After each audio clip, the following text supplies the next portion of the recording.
Nunca me hago esperar. Aquí está don Juan Tenorio para quien quiera algo de él. ¿Estáis en lo dicho? Estoy. Pues va la vida. Pues va. Nos creemos que podemos hacer cualquier personaje a cualquier edad. Toda la vida he querido hacer un don Juan. Al que por fuerza ha despertado de su sueño. No ya de su sueño, sino de un sueño secular.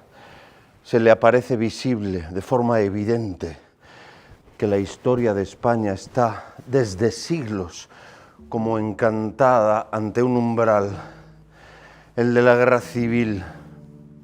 Así debe ser intuido por todos los que al exiliado le han preguntado por esa historia de España, como si fuera el exiliado de toda ella. ¿Hasta cuándo habría que viajar para ver, decíamos, digamos un año?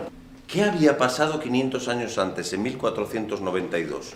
No sé, muchas cosas, supongo. Y esperando que contra los africanos y otros infieles vuestras serenidades han de reportar cada día frutos más fecundos, decretamos llamaros en adelante por especial prerrogativa y privilegio Reyes Católicos. ¿Y ahora qué?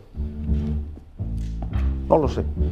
El sujeto protagonista de la modernidad que hoy sigue en proceso de construcción y destrucción simultáneas es, ya lo sabemos, el hombre blanco heterosexual con poder, es decir,